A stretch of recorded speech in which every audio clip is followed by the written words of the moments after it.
Mi hermano hizo que mi prometido me engañara en su despedida de soltero para bajarme del pedestal. Pero se le olvidó una cosa.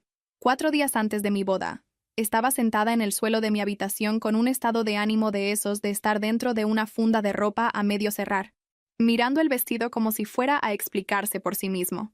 El departamento olía a cartón, a spray para el cabello y a esa vela azucarada que mi madre insistía en que haría que el lugar se sintiera nupcial. Ella dice cosas así como si el universo respondiera a los adjetivos. Mi celular vibró. Vi el nombre de mi mejor amiga y sonreí por reflejo, porque ella había sido mi voz de calma a través de cada estúpido detalle. El drama de la tabla de asientos, los correos electrónicos interminables, la obsesión de mi madre con lo que los demás pensarían. Luego contesté, y la forma en que dijo mi nombre me borró la sonrisa de la cara. ¿Dónde estás?, preguntó. En mi departamento, dije, ya preparándome, porque nadie pregunta eso como si fuera algo casual. ¿Estás sola?, insistió. Miré a mi alrededor el desastre. Bolsas de regalo, listones, una pila de tarjetas con los nombres de los invitados que había estado alfabetizando obsesivamente, como si eso pudiera evitar que mi vida se desmoronara. Sí, respondí. ¿Qué está pasando? Ella exhaló con fuerza. Está bien. Necesito que me escuches y no cuelgues. Y así de la nada, sentí un vacío en el estómago, porque esa frase solo aparece cuando alguien está a punto de entregarte una verdad que no pediste. 3 años antes, mi hermano le había sido infiel a mi mejor amiga. No la versión de película donde la gente llora y aprende algo. La versión real, donde encuentras mensajes, confrontas a la persona, y la persona en la que confiabas te mira a los ojos e intenta convencerte de que tú eres el problema por haberte dado cuenta. Ella lo dejó. Eso la destrozó durante meses. También destrozó la forma en que mi familia la miraba, porque aparentemente el pecado más grande en nuestra casa es hacer que un hombre enfrente las consecuencias. Sí, sé cómo suena eso. Desearía estar exagerando. Cuando mi mejor amiga dejó a mi hermano, mi madre actuó como si ella hubiera cometido un crimen contra la marca familiar. Todavía recuerdo la voz de mi madre, suave y decepcionada, diciendo cosas como: los asuntos privados no se ventilan, como si la infidelidad fuera un asunto privado pero las consecuencias fueran el escándalo. Dejó de invitar a mi mejor amiga a los cumpleaños. Dejó de contestar sus mensajes de texto. Les decía a los parientes que mi mejor amiga era vengativa. Mi hermano pudo ser joven y confundido. Ella tuvo que ser dramática. Esa era la traducción que mi familia siempre ofrecía. Los hombres cometen errores, las mujeres hacen escenas. Mi mejor amiga no peleó con ellos. Simplemente dio un paso atrás, sanó en silencio y siguió viviendo. El tipo de vida que parece aburrida desde fuera, pero que en realidad es revolucionaria, cuando vienes de una familia que piensa que el sufrimiento es una virtud. Así que cuando mi mejor amiga dijo, ¿escuché algo sobre su despedida de soltero?, mi cerebro intentó rechazarlo como un archivo adjunto de correo electrónico infectado. ¿Qué escuchaste?, pregunté. Ella vaciló, y pude escucharla tratando de elegir palabras que no me destrozaran de forma tan violenta. Su mejor amigo me lo dijo, dijo. No porque de repente sea una buena persona, sino porque tu hermano se emborrachó y habló de más. Y ahora la gente está comentando. Se me secó la garganta. ¿Comentando sobre qué? Ella lo dijo todo de un tirón. Mi prometido se había ido a una habitación trasera con la bailarina contratada, y mi hermano había sido quien lo presionó, animándolo, actuando como si le estuviera haciendo un favor. Dijo que después hubo mensajes, cosas de chats grupales, riendo, celebrando, llamándolo un último sabor de libertad. Dijo que el rumor comenzó cuando mi hermano se lo contó a alguien que se lo contó a alguien que se lo contó a alguien, porque el chisme es un parásito que sobrevive del dolor ajeno. Por un segundo no pude hablar. Miré la puerta de mi closet como si fuera a abrirse y revelar que todo esto era una broma. Mi vestido colgaba allí, silencioso, caro, inocente. Eso no es cierto, solté. La negación salió de mi boca antes de que pudiera siquiera pensar. Era como si mi cuerpo necesitara decirlo para mantenerse en pie. Mi mejor amiga no presionó. Solo dijo: lo siento mucho, no te haría esto a menos que estuviera segura. Colgué e inmediatamente llamé a mi prometido, porque si alguna vez te han tomado por sorpresa, conoces el impulso, ir directo a la fuente, como si la persona que te traicionó fuera a volverse honesta de repente solo porque se lo pediste amablemente. Él contestó al segundo tono. Hola, nena, dijo, cálido y normal. ¿Estás bien? Algo en mi cerebro se quedó callado, como si hubiera pasado a un lugar frío y concentrado. Necesito que me digas qué pasó en tu despedida de soltero, dije. Silencio.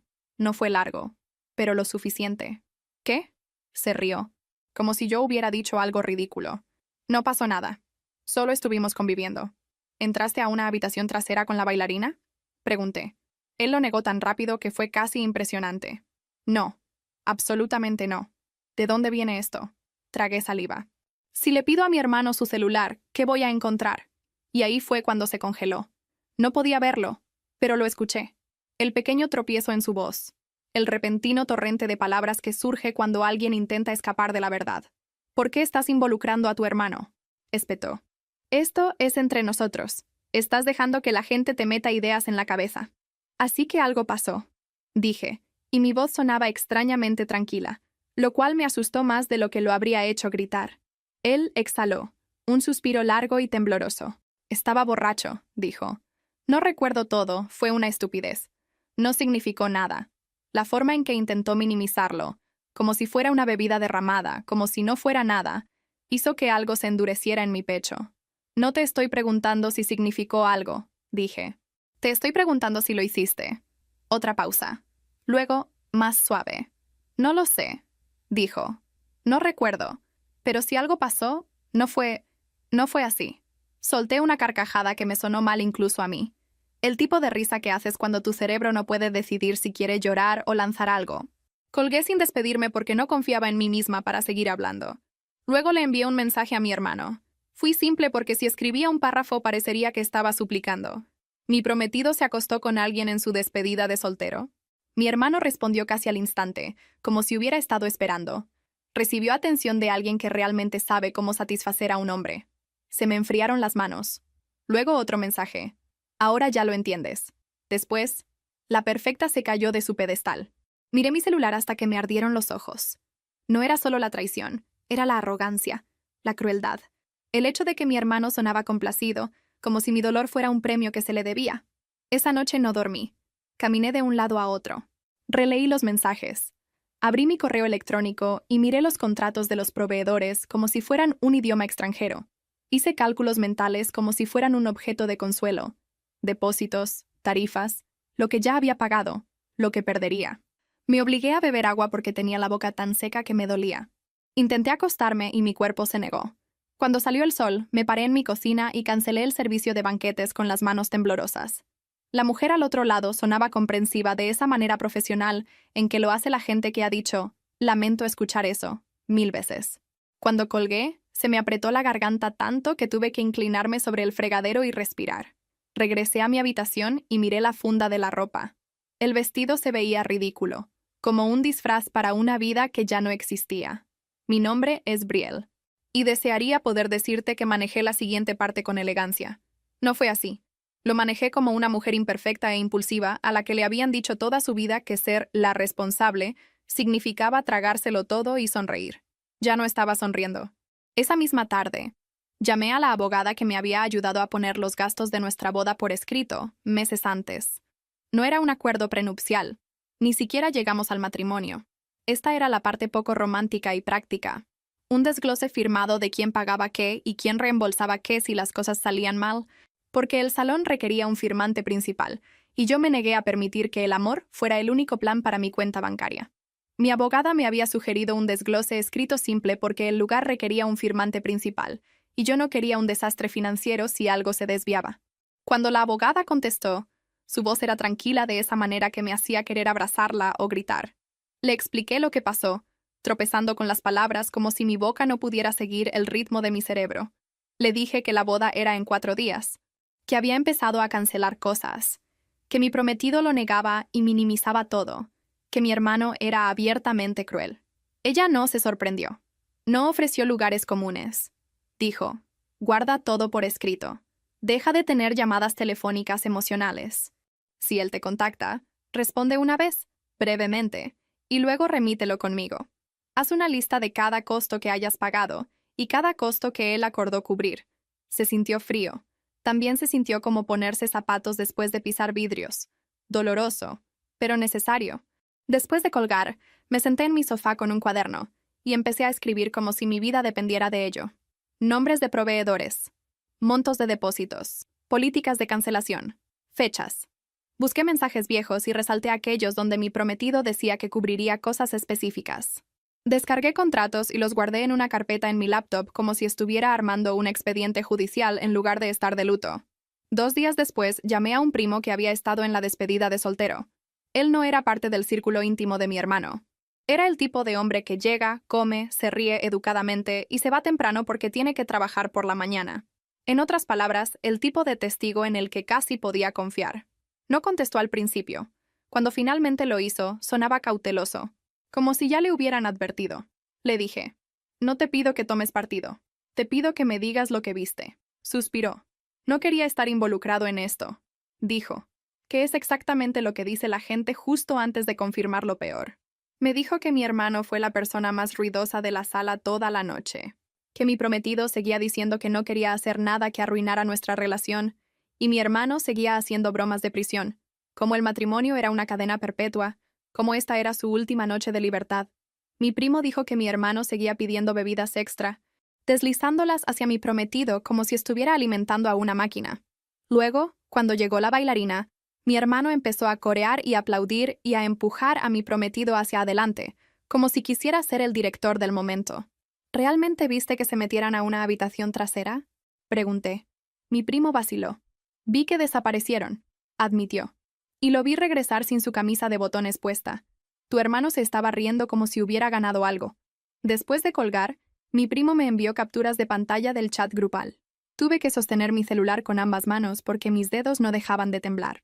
Allí estaba mi hermano, escribiendo 2 días después de la fiesta. De todos modos, no se va a casar, seguido de emojis de risa. Alguien preguntó si la fiesta estuvo buena, y mi hermano escribió, misión cumplida. Esa frase se me quedó pegada al cerebro como chicle.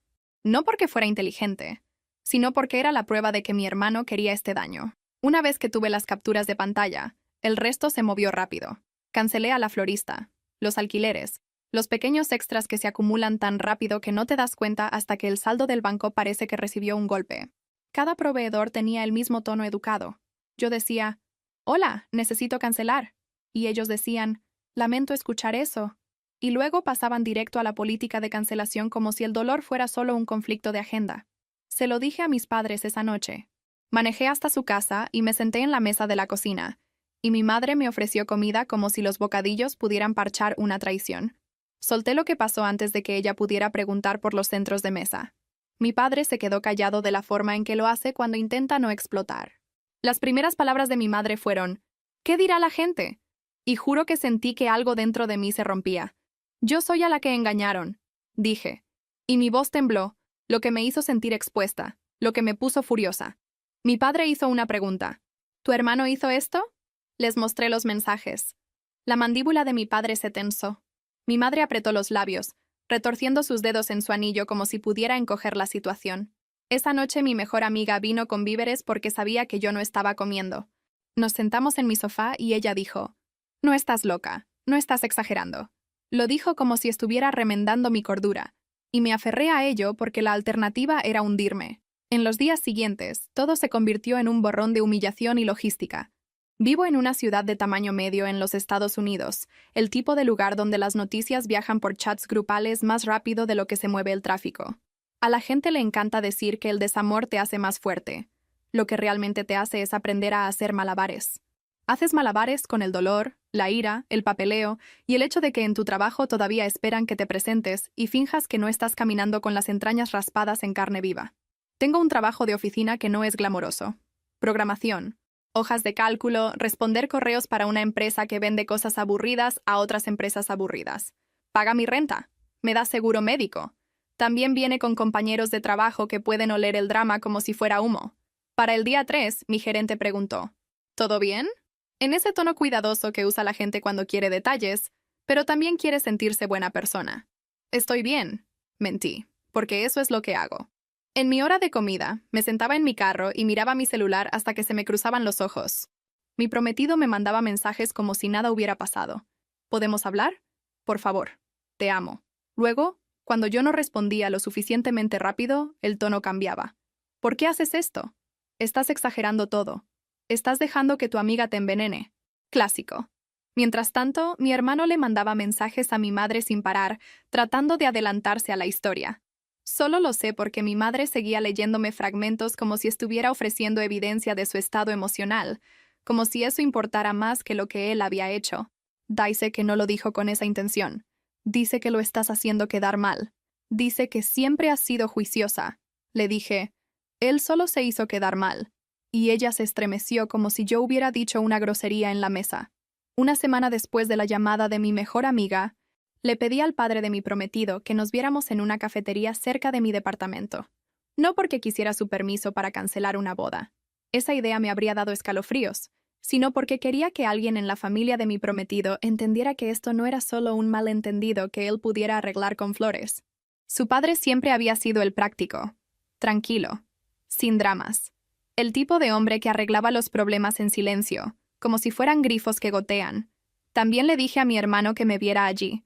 No le dije a ninguno de los dos que el otro estaría presente. No estoy orgullosa de eso. Solo sabía que si intentaba confrontarlos por separado, mi hermano mentiría, y mi prometido se escondería detrás de una negación plausible. Juntos, o mantenían sus historias coherentes como una obra bien ensayada, o se tropezarían el uno con el otro. Cuando entré a la cafetería, mi estómago estaba haciendo esa cosa apretada y flotante, como si me hubiera tragado una piedra. Llevaba un suéter sencillo y jeans, sin maquillaje, el cabello en un nudo desordenado, porque no soportaba la idea de parecer la novia en público. Quería sentirme invisible. En cambio, sentía que todos podían ver la palabra humillada estampada en mi frente. El padre de mi prometido llegó primero. Se levantó cuando me vio, educado, preocupado. «Dijiste que era importante», dijo. «Lo es», respondí. Luego entró mi hermano, pavoneándose como si fuera el dueño del lugar. Me sonrió como si pensara que estábamos a punto de compartir un chiste. Quería lanzarle mi bebida. No lo hice, porque tengo toda una vida de entrenamiento en ser la niña buena. Mi hermano miró al hombre mayor. Luego a mí. «¿Qué es esto?», preguntó. El padre de mi prometido frunció el ceño. «¿Quién es usted?» «Mi hermano», dije, y vi que la expresión de mi hermano cambió una fracción. Se dio cuenta. No le gustó. No acusé de inmediato. Hice preguntas simples. ¿A qué hora empezó la fiesta? ¿Quién organizó el servicio adicional del salón privado? ¿Quién pagó por el tiempo extra? Cuanto más neutral sonaba yo, más se relajaba mi hermano al hablar. Le encanta tener audiencia. «Fue solo una fiesta», dijo él. «Cosas de hombres. No es para tanto. Ella está perdiendo la cabeza porque le gusta controlarlo todo». Lo dijo justo frente al padre de mi prometido, lo que me indicó que pensaba que su encanto podía borrar los hechos. El padre de mi prometido parecía incómodo. «¿Hubo una bailarina?», preguntó. Mi hermano se encogió de hombros. «Es normal. No es como si alguien hubiera salido herido». Lo dejé hablar hasta que se contradijo. Al principio afirmó que no pasó nada. Luego dijo que algo pudo haber pasado, pero que no era serio. Luego insistió en que ni siquiera estuvo presente la mayor parte del tiempo. Pasó por varias versiones como si se estuviera probando ropa, buscando la que lo hiciera parecer menos culpable. El padre de mi prometido finalmente dijo: «Entonces, ¿mi hijo entró a una habitación trasera con ella?». Mi hermano se rió. Estaba borracho. Probablemente no se acuerda. Fue solo... Agitó la mano. Fue inofensivo. Saqué mi celular y lo deslicé por la mesa. No tuve que dar un discurso. Solo abrí las capturas de pantalla que mi primo envió y dejé que las pruebas hablaran. El padre de mi prometido se quedó mirando. Vi cómo su cara cambiaba mientras leía. Las risas. El «misión cumplida». El mensaje describiendo a mi prometido desapareciendo en la habitación de atrás. Las respuestas de celebración. Levantó la vista lentamente. «¿Esto es real?», preguntó. Los ojos de mi hermano se entrecerraron. «Es una broma», dijo rápidamente. «Los chats grupales siempre son así. La gente exagera». «Entonces, ¿por qué lo escribiste?», pregunté. Todavía tranquila, todavía controlada, lo cual se sentía como sostener un cuchillo por la hoja. Mi hermano se encogió de hombros. Luego recurrió a su movimiento favorito, convertirme a mí en el problema. «Porque necesitaba que le bajaran los humos», dijo. «Camina por ahí como si fuera mejor que todos. La señorita perfecta. La señorita, pago mis cuentas a tiempo. Ya cansa». El padre de mi prometido parecía como si le hubieran dado una bofetada. «¿Saboteaste la boda de tu hermana porque te sentías inseguro?», preguntó con voz baja. Mi hermano se burló. «¿Saboteada? Dios, ¿ustedes son tan dramáticos?». Vi que las manos del padre de mi prometido se apretaron alrededor de su taza. No gritó, no golpeó la mesa, solo dijo, «Voy a hablar con mi hijo», en un tono que dejó claro que la conversación no sería agradable. Cuando el hombre mayor salió, mi hermano se recostó y sonrió con suficiencia. «¿Y qué? ¿Vas a cancelar por un simple coqueteo?», preguntó. «¿Vas a tirar a la basura 5 años porque tu hombre tuvo una noche?». Lo miré y me di cuenta de algo que debí haber notado hace mucho tiempo. Mi hermano no creía que yo mereciera nada estable. Creía que la estabilidad era algo que yo actuaba, no algo que ganaba. Si él no podía tenerla, yo tampoco. «Voy a cancelar porque él mintió», dije. «Y porque tú disfrutaste lastimándome». La sonrisa de mi hermano desapareció. «Estás exagerando», murmuró. Me puse de pie. Sentía las piernas inestables. «Acostúmbrate a que la gente sepa la verdad», dije, y salí de allí antes de que mi cara pudiera delatarme. En lugar de eso, lloré en mi carro, como un cliché, porque aparentemente no soy inmune a los clichés cuando mi vida explota. Esa noche, el padre de mi prometido me llamó. Su voz sonaba más vieja. «Él lo admitió», dijo en voz baja. «Dice que estaba borracho y que lo siente. Dice que tu hermano lo presionó». Me quedé mirando la pared. «Así que es un hombre adulto al que se puede presionar para ser infiel», dije. «Es bueno saberlo». Su padre no lo defendió. Ese fue el único regalo en esa llamada. Solo dijo, «Estoy avergonzado. Lamento que estés pasando por esto». Y después de eso, su familia dejó de defenderlo públicamente. No publicaron explicaciones ni excusas. El silencio fue lo más parecido a una disculpa que pudieron lograr. Colgué y me senté en mi sofá por mucho tiempo, escuchando el zumbido de mi refrigerador, porque la vida sigue haciendo ruidos aburridos incluso cuando sientes que te estás disolviendo. Antes de enviarle nada a nadie, le hice a mi abogada una pregunta directa. ¿Puedo meterme en problemas por compartir capturas de pantalla? Ella me dijo que no jugara al abogado de Internet, que evitara añadir comentarios, que borrara los nombres de personas no relacionadas y que me limitara a lo que fuera directamente relevante. Dijo lo mismo que mi padre diría más tarde en su propio lenguaje. Si no quieres que la gente vea tus palabras, no las escribas.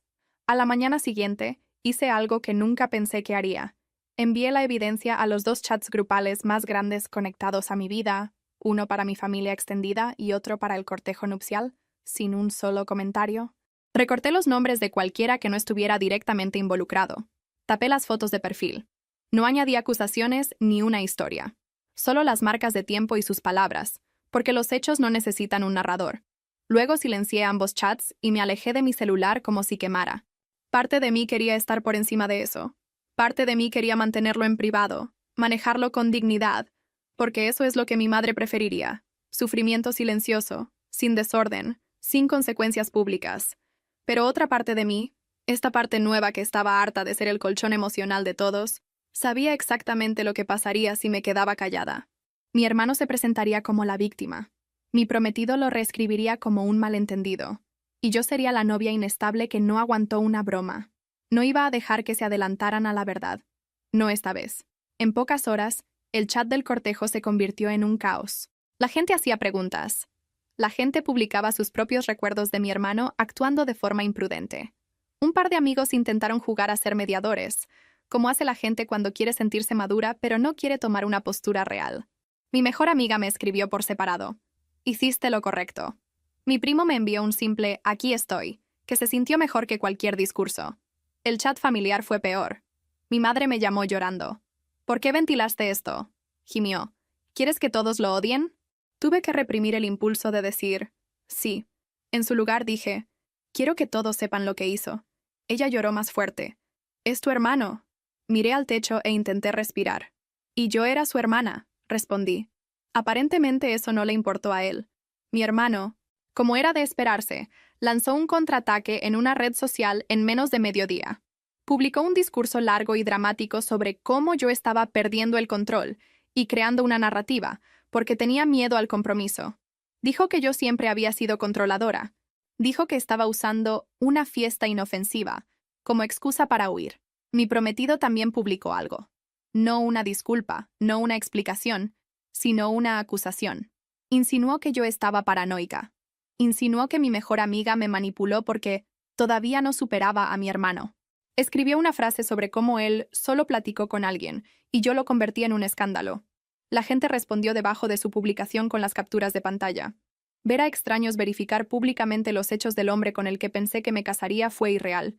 Sentía que mi vida personal se había convertido en una sección de comentarios. Luego llegó el correo del salón de eventos. Cayó en mi bandeja de entrada a media tarde mientras yo estaba en el trabajo fingiendo que me importaba un problema de horarios. El asunto era algo como cargos adicionales por violación de contrato. Mi corazón empezó a latir con fuerza incluso antes de abrirlo. El gerente del lugar escribió que durante la reservación del salón privado se había fumado en un área prohibida y se había derramado alcohol en la alfombra, dejando una mancha que requería una limpieza profunda. Adjuntaron fotos. Adjuntaron una factura. Escribieron, de manera educada pero firme, que debido a que el servicio adicional del salón se había adjuntado a mi paquete de boda, misma cuenta, mismo contrato, misma firmante principal, yo era la responsable del costo. El correo del gerente también incluía un detalle que me heló la sangre. El servicio adicional del salón no requirió un contrato nuevo. Era una opción dentro del mismo portal de reservación. Un clic de aprobación. Un depósito. Eso fue todo. Mi hermano no tuvo que falsificar mi firma ni robar mi identidad. Solo aprovechó el hecho de que los adicionales no requerían un contrato nuevo. Solo un clic de aprobación y un depósito. Tenían mi tarjeta guardada. Tenían mi nombre en el papeleo. A sus ojos, yo era la parte responsable. Me quedé allí sentada en mi cubículo, mirando la pantalla, y sentí una oleada de ira tan caliente que me hizo arder la nuca. Mi hermano había usado mi contrato de boda para reservar su estúpido salón de última noche para ahorrar dinero. Mi prometido le siguió el juego. Y ahora, incluso después de la traición, incluso después de la humillación, yo era la que recibía la cuenta. Le reenvié el correo a mi abogada y luego, porque soy humana e impulsiva, le escribí a mi hermano. Usaste mi contrato del salón para tu fiesta y ahora me están cobrando por los daños. Él respondió, no es mi problema. Me quedé mirando ese mensaje hasta que se me nubló la vista. No es mi problema. Como si no lo hubiera convertido en su problema cuando decidió que mi alegría necesitaba ser destruida. Pagué la tarifa esa noche. No porque aceptara la responsabilidad, sino porque mi nombre estaba en el contrato y me negué a dejar que arruinaran mi historial crediticio, además de todo lo demás. También le pedí al gerente del lugar, educadamente, una confirmación por escrito de que la reservación del salón se había hecho a través de mi paquete, y cualquier registro que tuvieran de quién se registró y quién firmó las reglas del salón. No fue una venganza glamorosa, fue una supervivencia adulta aburrida. La gerente del lugar me llamó a la mañana siguiente después de que pedí los registros. Sonaba apenada pero firme, como si estuviera entrenada para ser empática sin ceder terreno. Confirmó que el adicional del salón se reservó a través del mismo portal que mi boda, y que el correo de confirmación fue a la dirección registrada, la mía. También reenvió un hilo de mensajes separado donde mi hermano preguntaba sobre extender el horario del salón, añadir una charola de bocadillos nocturnos y si el personal se haría de la vista gorda si los hombres hacían mucho ruido. Estaba escrito en ese tono medio en broma y medio prepotente que usan los hombres cuando asumen que las reglas son flexibles para ellos.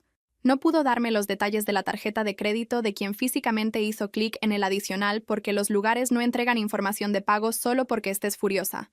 Pero pudo darme algo mejor para la corte. El registro de auditoría que mostraba que el adicional estaba vinculado a mi número de contrato, la hora en que fue aprobado y los correos electrónicos utilizados durante el intercambio. La dirección de mi hermano estaba en el hilo. Su nombre no estaba en mi contrato, pero sus huellas digitales estaban por toda la planeación.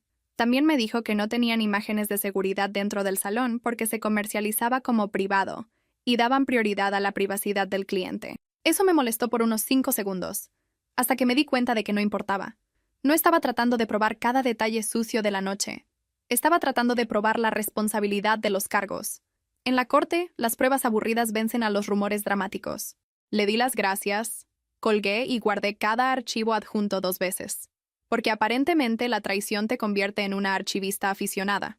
Para cuando llegó la semana de lo que se suponía sería mi boda, mi departamento parecía un almacén de sueños cancelados. Cajas de decoraciones, bolsas de recuerdos, una pila de correo que incluía cheques de reembolso por cantidades diminutas que se sentían como un insulto. Mi vestido seguía colgado en el closet como si se burlara de mí. Mi madre insistió en que de todos modos hiciéramos el almuerzo previo a la boda en casa de mis padres, porque ya estaba pagado y la gente lo espera. Quería convertirlo en una comida familiar de apoyo, lo cual sonaba bien en el papel y aterrador en la realidad. Acepté porque una parte de mí quería testigos. Una parte de mí quería que mi hermano se viera obligado a mirarme mientras las consecuencias se asentaban. Les escribí a los parientes que ya iban a venir. La boda se canceló. La reunión sigue en pie porque necesito aclarar las cosas y no quiero que los rumores lo hagan por mí. Fui breve. Si me ponía emocional en un chat grupal, mi madre lo tomaría como prueba de que estaba siendo dramática. Mi hermano llegó temprano, por supuesto. Le encanta controlar las habitaciones. Caminó por la casa de mis padres como si fuera suya, saludando a la gente en voz alta, contando chistes, presentándose como el anfitrión amigable. Yo observaba desde la cocina mientras mi mejor amiga estaba a mi lado, con los brazos cruzados y la mandíbula tensa. «Está tratando de prepararlos», murmuró ella. «Lo sé», susurré de vuelta, y mis dedos no dejaban de desmenuzar una servilleta de papel como si fuera un hábito nervioso que no podía apagar. Cuando todos finalmente se sentaron, mi madre se aclaró la garganta e intentó dar un discurso sobre la familia y la sanación. Mi padre miraba sus manos como si se estuviera conteniendo de decir algo que incendiara la casa. Entonces mi hermano lanzó su versión sin que se lo pidieran. Dijo que yo lo había malentendido. Dijo que mi prometido no fue infiel. Dijo que los hombres hablan de más en los chats grupales. Dijo que yo estaba castigando a todos, porque no podía manejar la idea de estar casada. Lo dejé hablar. Hice preguntas como si estuviera en servicio al cliente. ¿Así que tú no reservaste el salón? ¿Así que tú no escribiste misión cumplida? ¿Así que tú no dijiste que él no se casaría de todos modos? Cada pregunta era un pequeño anzuelo, y él seguía pisándolos porque no soporta el silencio. Cuando finalmente se detuvo, luciendo arrogante, saqué mi tableta y mostré las capturas de pantalla en orden. No todas, solo las que importaban. Las de mi primo, las de mi hermano. El mensaje describiendo a mi prometido desapareciendo en la habitación de atrás. Las respuestas de celebración. El misión cumplida. El ahora ya lo entiendes. La sala se quedó en silencio. No un silencio incómodo, un silencio pesado. Un pariente que siempre había consentido a mi hermano preguntó, ¿por qué le harías esto a ella? Y la cara de mi hermano se encendió de rabia. Mi mejor amiga se puso de pie. Porque odia que lo hagan responsable, dijo con voz firme. Me lo hizo a mí también. Quiere destruir a las mujeres para sentirse poderoso. Mi hermano tartamudeó algo sobre que ella estaba resentida. Ella ni se inmutó. No estoy resentida, dijo. Soy libre. Mi hermano empujó su silla hacia atrás con tanta fuerza que raspó el suelo. Miró furioso a mi madre. Elijan, espetó. O están con ella, o yo termino con esta familia. Mi madre parecía que se iba a desmayar. Y ahí estaba, el viejo patrón al descubierto. Mi hermano creando una crisis para ver quién lo consolaba. Salió furioso, azotando la puerta tan fuerte que un portarretratos vibró. Me quedé sentada, entumecida. Mi madre empezó a susurrar sobre que él estaba herido, y mi padre finalmente habló. Él lo dijo en serio, dijo mi padre con voz plana. Y tú sigues dándole permiso. Nadie respondió porque nadie en mi familia es bueno para lidiar con la verdad cuando es incómoda. Después de que todos se fueron, mi madre me acorraló en la cocina y me suplicó que llamara a mi hermano. Nos va a dejar de hablar, dijo asustada. Va a desaparecer. La miré y sentí que algo en mí se calmaba. Entonces que desaparezca, dije. Ya no voy a ir tras él. 2 semanas después de la fecha de la boda cancelada, mi vida se había asentado en un nuevo tipo de miseria. La normal que todavía tiene fechas de entrega. Fui a trabajar. Respondí correos. Compré víveres. Vi al mundo seguir girando mientras el mío se sentía estancado. Mi abogada envió cartas formales de requerimiento a mi prometido y a mi hermano. No de una manera dramática, de discurso de juzgado, de una manera aburrida y firme. Esto es lo que debes. Aquí están los documentos que lo respaldan. Esta es la fecha límite. Cuando mi abogada redactó las cartas de requerimiento, incluyó una cronología limpia porque a las cortes les encanta la claridad aburrida. Adjuntó las capturas de pantalla como pruebas. Adjuntó el correo del lugar y la factura. Adjuntó la página del contrato que mostraba mi nombre como firmante principal. Adjuntó el mensaje de texto donde mi prometido acordaba cubrir costos específicos. Cada parte se sentía humillante, como convertir mi dolor en papeleo, pero también se sentía empoderador de una manera extraña. El duelo es desordenado. La evidencia es organizada. Las cartas les daban un número determinado de días para responder. Yo no quería convertirme en la mujer que demandó a su familia. Quería recuperar mi dinero y mi paz. pero también me negaba a ser la mujer que era castigada financieramente por las decisiones de otras personas, porque todos esperaban que se quedara callada al respecto. Mi hermano ignoró la carta por completo, como si fuera correo no deseado. Mi prometido respondió con un torrente de mensajes. Llamó, dejó mensajes de voz, envió correos electrónicos. Incluso se apareció afuera de mi departamento una tarde, parado cerca de la entrada como una estatua triste, como si la sola proximidad pudiera convencerme. No lo dejé entrar. Hablé a través de la puerta como si estuviera en una mala comedia. Tienes que irte, dije, con mi frente apoyada en la madera porque sentía las piernas débiles. Por favor, dijo él. Necesito hablar contigo. Lo siento, cometí un error. Tomaste una decisión. Espeté antes de que pudiera contenerme. Empezó a llorar. Llanto real. Me habría conmovido si no hubiera seguido con: tu hermano me presionó. Estuvo metiéndome ideas toda la noche. Seguía llamándome débil. Seguía diciendo que me arrepentiría si no hacía algo. Estaba borracho, Brielle. Me quedé allí parada, respirando fuerte. Así que me estás diciendo que eres un títere, dije. Un hombre adulto sin carácter. Eso no es justo, protestó, lo cual fue casi gracioso. No de risa, sino de: por supuesto que en eso te enfocas. Añadió: estoy pagando por ello ahora. ¿Lo sientes porque me lastimaste?, pregunté. ¿O porque te atraparon? Él se estremeció. Ambas cosas, admitió. Y juro que esa honestidad fue la parte más insultante. No voy a discutir esto, dije. Habla con mi abogada. Maldijo entre dientes. Estás arruinando mi vida, siseó. Y ahí estaba. La emoción real. La única que le importaba. Cerré la puerta suavemente y le eché llave. Luego me deslicé hasta el suelo, y temblé por la adrenalina. No porque lo extrañara, sino porque odiaba que mi corazón todavía intentara tener ese impulso de lealtad. Unas semanas después, su abogado contactó a la mía con una propuesta. Un plan de pagos. No era una oferta por lástima. Era una oferta de realidad. Mi prometido no tenía una pila de efectivo guardada. Tenía cuentas, préstamos y un ego que ahora estaba siendo pisoteado por sus propias consecuencias. Ofreció pagos mensuales durante un par de años, con un calendario por escrito, porque quería evitar una audiencia formal. Mi abogada me preguntó qué quería yo. Lo que yo quería era no volver a escuchar su voz nunca más. Lo que quería era arrancar la parte de mi cerebro que seguía recordando los buenos momentos como una traidora. Lo que quería era imposible. Así que elegí la opción práctica. Acepté el plan de pagos con dos condiciones. Dejaría de contactarme directamente y firmaría una cláusula confirmando que entendía que la boda se canceló debido a sus acciones y que no se le permitía afirmar públicamente que yo mentí sobre él. Mi abogada lo puso en lenguaje legal. Yo lo dije en lenguaje humano. No me reescribas como la villana. Él firmó. Mi hermano todavía se negaba. Cuando la oficina de mi abogada lo llamó, le gritó a la recepcionista y afirmó que no había hecho nada ilegal. Dijo que yo estaba siendo dramática. Dijo que yo estaba obsesionada con castigarlo. Ofreció una pequeña fracción de la cantidad y lo presentó como si fuera generosidad. Mi abogada preguntó: ¿quieres aceptar eso para terminar el asunto? Me imaginé el mensaje de mi hermano diciendo: no es mi problema. Lo imaginé sonriendo con suficiencia en esa cafetería. Imaginé a mi madre retorciendo su anillo e intentando hacerme responsable de la comodidad de todos. Imaginé la voz inexpresiva de mi padre. Él lo dijo en serio. No, dije. Él puede aprender. Por esa época, empecé a ir a terapia. No porque quisiera alcanzar la iluminación, sino porque estaba teniendo momentos en los que estaba en el supermercado y de repente se me apretaba el pecho como si estuviera de vuelta en esa llamada telefónica. Iba manejando y veía un anuncio de bodas y me zumbaban los oídos. Me acostaba en la cama y escuchaba las palabras de mi hermano en un bucle. Ahora ya lo entiendes. La terapia no me convirtió en una santa serena. Me dio herramientas.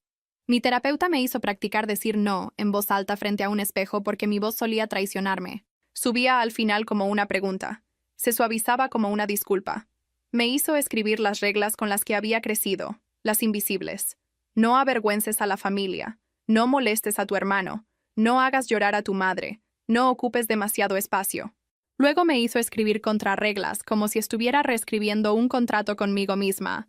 Mi dolor cuenta. Mi seguridad importa. No le debo acceso a nadie que me lastime. Familia no es un pase libre. También me enseñó cómo calmarme después de los picos de adrenalina.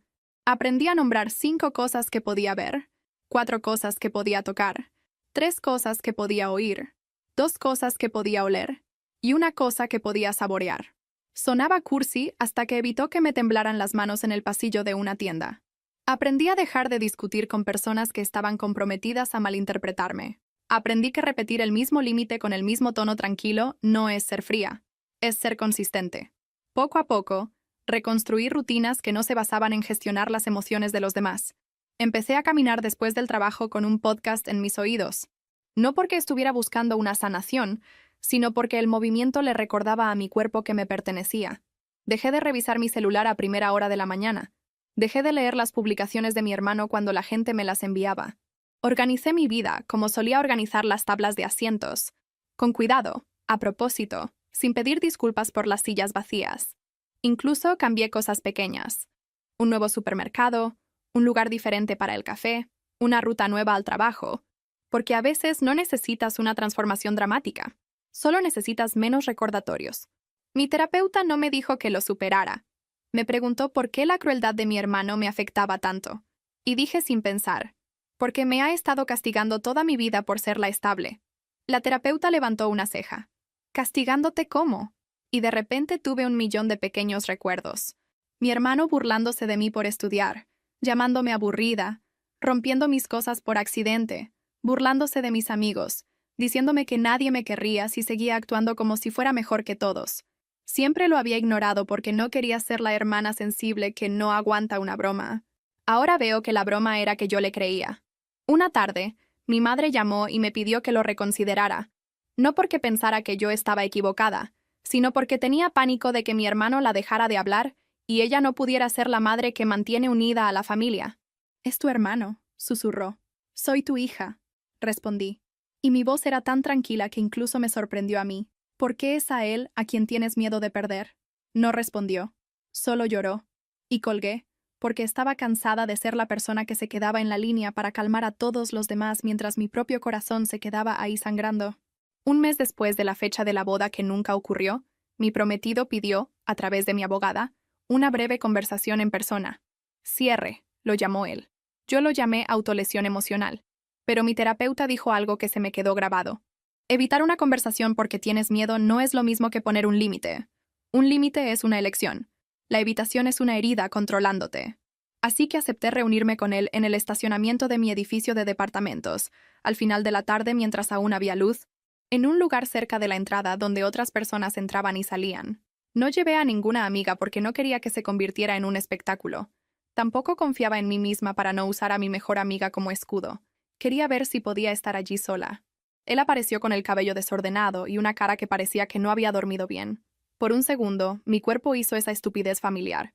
Un tirón en el corazón, calidez, memoria, como si no hubiera recibido el aviso de que él nos había destrozado. Luego abrió la boca y la realidad volvió de golpe. «Lo siento», dijo de inmediato.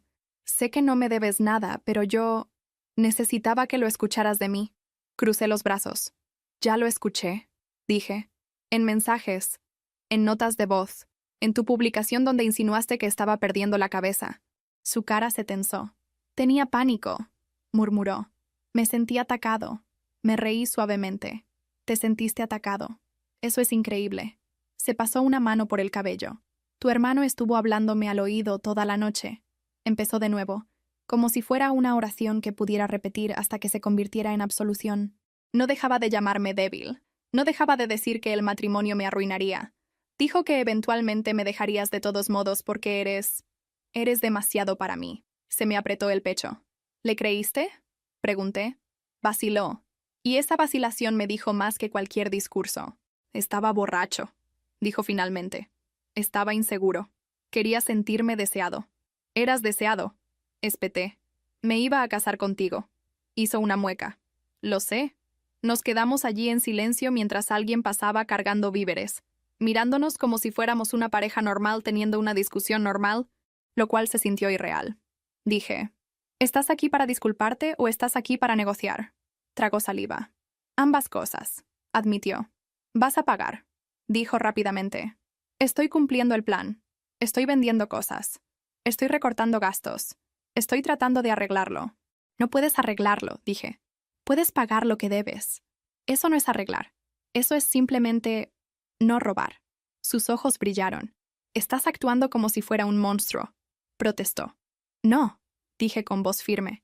Estoy actuando como si fueras un hombre que tomó decisiones y ahora quiere consuelo porque las consecuencias duelen. Se acercó un paso, como si instintivamente buscara algo familiar. Di un paso atrás. Él se detuvo. Vi un destello de ira cruzar su rostro y mi pulso saltó. Vas a hacerme pagar por esto para siempre, dijo con voz amarga. Voy a hacer que pagues lo que aceptaste pagar, corregí. El resto depende de ti. Extendió la mano. Me agarró del antebrazo. No fuerte, sin lastimarme, pero de forma posesiva, como si pudiera anclarme a él. Se me puso la piel de gallina. No me toques, dije bruscamente, y me soltó como si se hubiera quemado. Me quedé mirando el lugar donde habían estado sus dedos, con el pulso fuerte en los oídos. Si alguna vez vuelves a tocarme así, dije, llamaré a la policía. No porque quiera drama, porque quiero seguridad. Se puso pálido. No me importa lo que quisiste. Espeté. Me importa lo que hiciste. Retrocedió, con las manos en alto, como si yo hubiera sacado un arma en lugar de palabras. Asintió, con los ojos húmedos, y luego caminó hacia su carro y se fue. Esa noche bloqueé su número. El plan de pagos continuó a través de los abogados. Podía estar arrepentido desde la distancia. Unas semanas después, mi madre intentó organizar lo que ella llamó un reinicio familiar durante un fin de semana festivo. Invitó a mi hermano sin decirme, esperando que yo apareciera, y me sintiera atrapada y obligada a ser amable. Ese es su estilo, forzar la proximidad y llamarlo sanación. Cuando entré a la sala de mis padres y vi a mi hermano recostado en el sofá como si nada hubiera pasado, sentí un vacío en el estómago. Mi madre sonrió demasiado. Mi padre se veía cansado. «Qué bueno», gorjeó mi madre. «Ya están los dos aquí. ¿Podemos hablar?»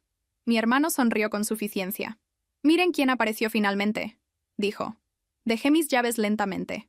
«Me tendiste una emboscada», le dije a mi madre. Agitó las manos. «Solo quiero paz», suplicó. «Quiero que sigamos adelante». Mi hermano se rió. «¿Seguir adelante de qué? ¿De tu pequeña boda cancelada? La gente tiene problemas reales, ya sabes». Algo en mí se rompió. No de forma explosiva, sino silenciosa. El tipo de cosa que hace que una puerta en tu mente pase de estar abierta a estar cerrada con llave. Miré a mi hermano. «Vas a pagar», dije. Él puso los ojos en blanco. «Estás obsesionada. Terminé contigo», dije. Y me volví hacia mi madre. «Si alguna vez vuelves a ponerme en una habitación con él sin avisarme, dejaré de venir aquí. Puedes tener tu paz. Solo que no me incluirá a mí». La cara de mi madre se descompuso. «¿Abandonarías a tu familia?», susurró horrorizada. Casi me río. «Él ya lo hizo», dije. «Tú solo sigues fingiendo que no fue así». Me salí. Me senté en mi carro y dejé que el aire temblara en mis pulmones. Porque irse se sentía como una traición, y también como poder respirar. Esa fue la primera vez que me elegí a mí misma por encima del papel que me habían asignado. Mientras tanto, el caso de mi hermano avanzó de la manera más aburrida posible.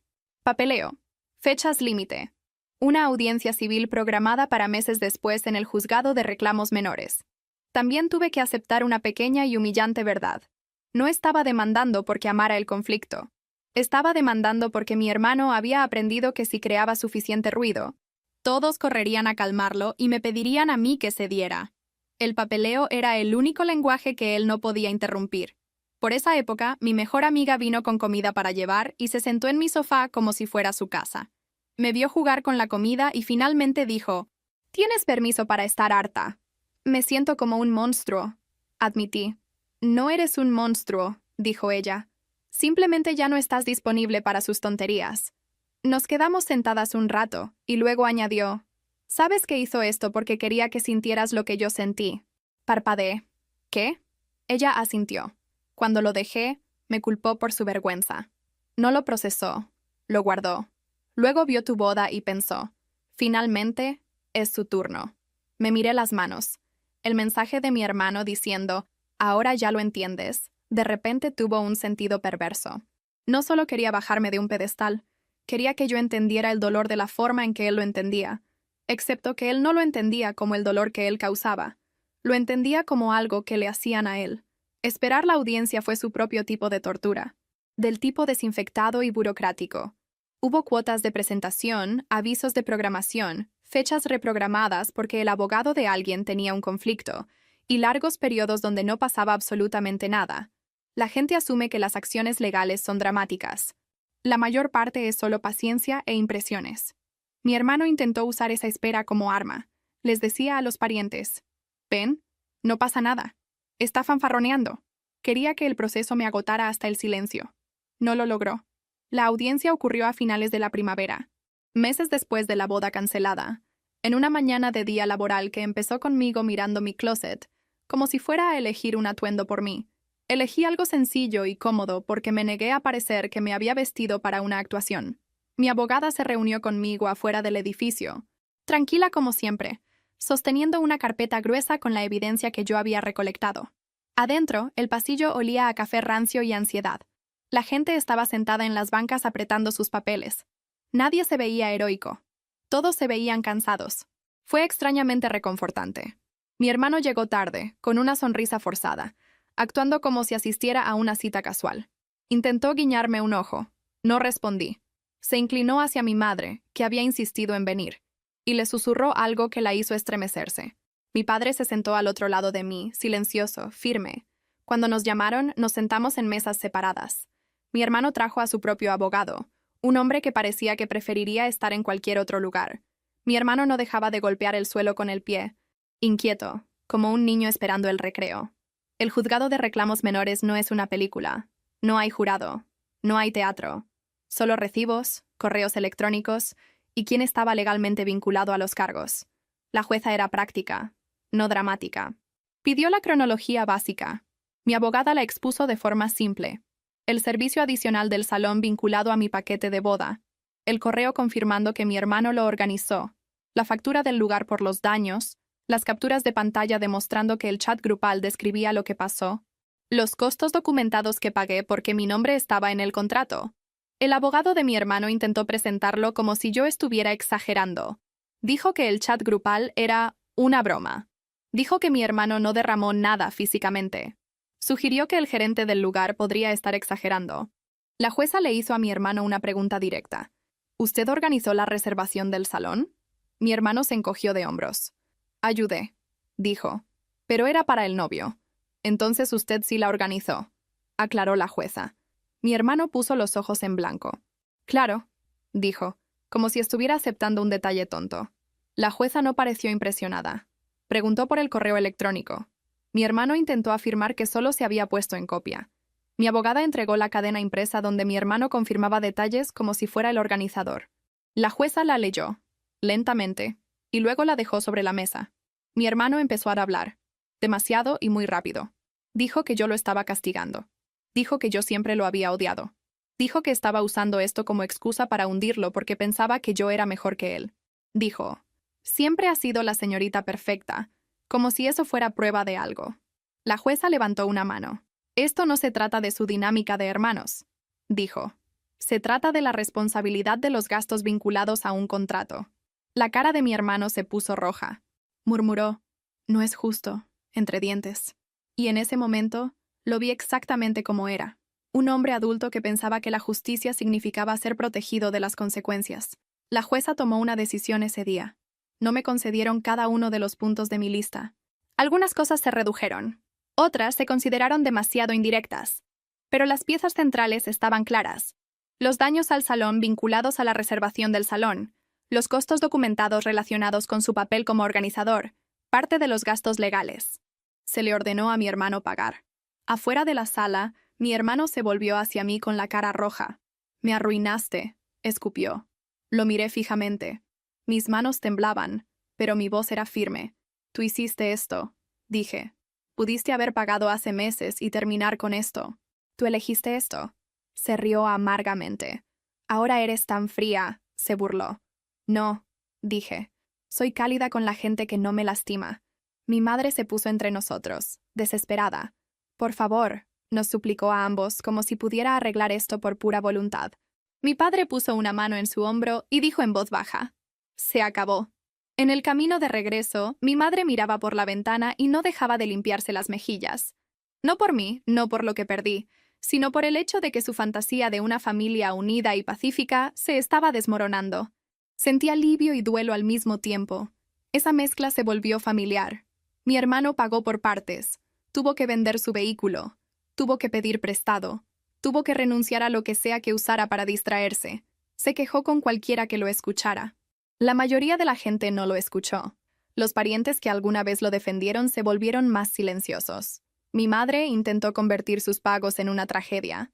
Tuvo que vender su vehículo, decía, como si eso fuera una injusticia en lugar de una consecuencia. Me decía que él estaba estresado, que no dormía bien, que tenía miedo. Empecé a responder lo mismo cada vez. Yo también tuve miedo. Luego dejaba de hablar. Ella odiaba eso. Quería que yo pusiera la banda sonora emocional a su sufrimiento. Me negué. Si mi hermano necesitaba consuelo, podía encontrarlo en la persona en la que siempre había confiado para suavizar las cosas. Nuestra madre. Yo ya no sería su lugar seguro para caer. Mi prometido también siguió pagando. Mes tras mes. Caía un depósito de acuerdo al calendario. A veces mi abogada me enviaba una breve confirmación. A veces veía una nota adjunta donde él intentaba sonar arrepentido sin ser manipulador. No respondí. Aproximadamente un año después de la boda cancelada, me mudé a un departamento diferente. Misma ciudad, diferente vecindario, diferentes paredes. Necesitaba un lugar que no guardara tantos ecos. La noche que empaqué, encontré los restos de la boda que había metido en un closet de almacenamiento, decoraciones sin usar, un libro de visitas que nadie firmó, pequeños recuerdos todavía en sus bolsas, una pila de recibos que parecía una exhibición de museo de mi ingenuidad. El vestido también estaba allí, porque no me atreví a tocarlo durante meses. No porque lo quisiera, sino porque se sentía radiactivo, como si al abrir la funda de la ropa fuera a inhalar la versión de mi vida que no sucedió y me asfixiara. Así que hice algo impulsivo otra vez. Lo publiqué en internet y lo vendí por una fracción de lo que costó. Después de eso, revisé los restos de la boda como si estuviera limpiando una bodega para alguien más. Devolví lo que pude. Doné la decoración sin abrir a un centro comunitario que organizaba eventos pequeños para familias que no podían pagar cosas lujosas.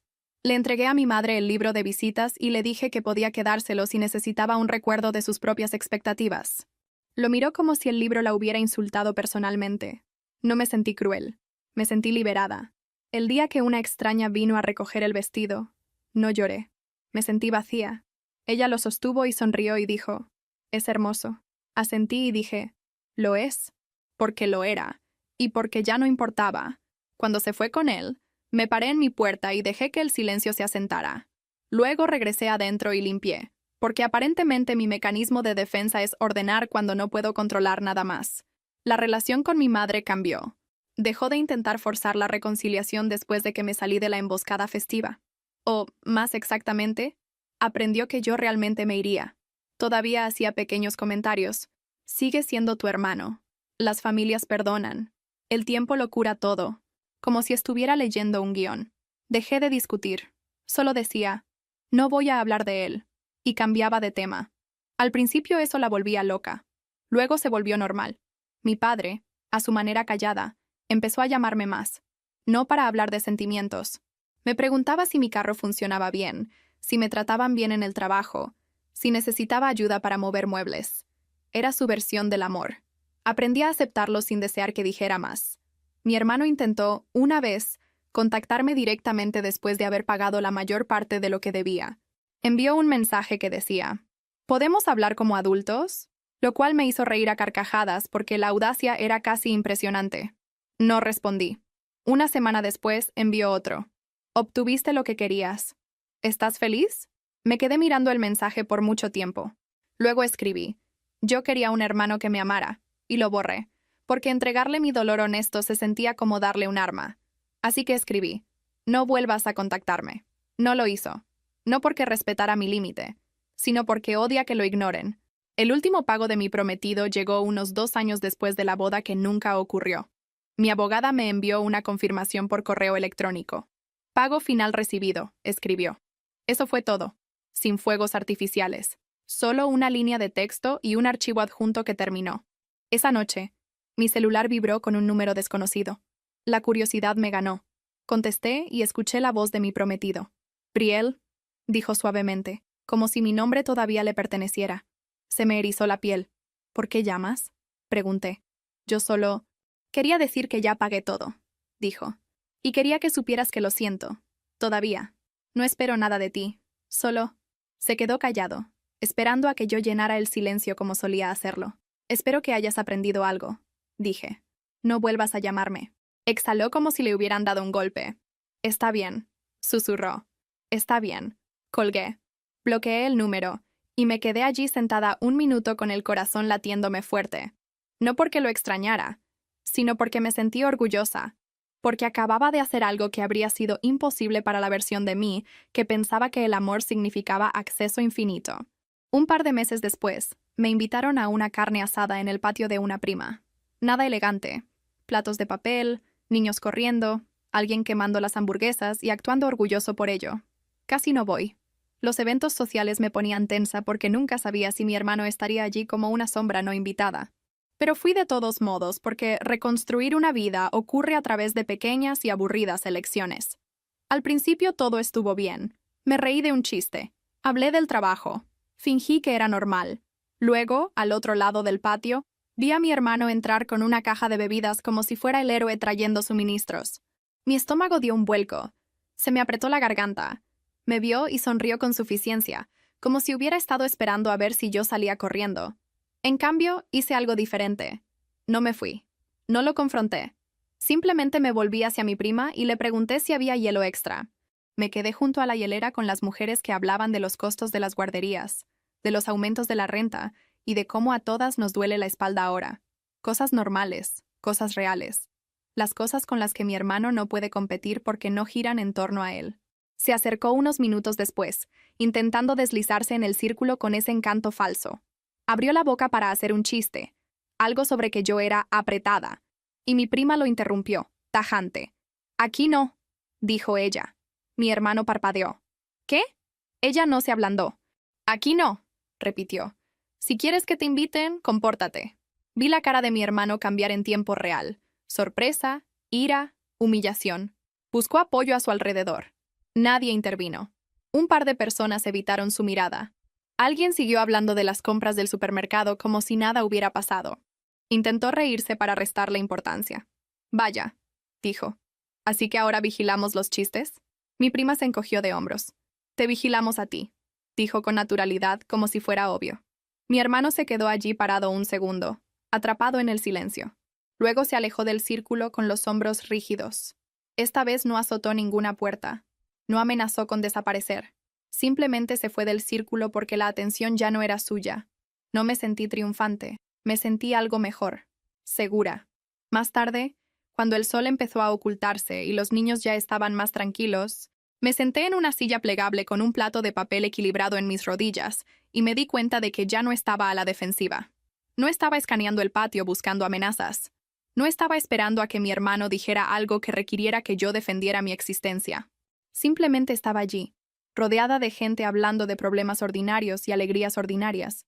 Eso es lo que te compran los límites, la capacidad de ser aburrida otra vez. No escribo esto porque crea que soy valiente. Lo escribo porque sé que hay otras mujeres como yo. Mujeres a las que etiquetan demasiado en el momento en que dejan de absorber el caos de todos los demás.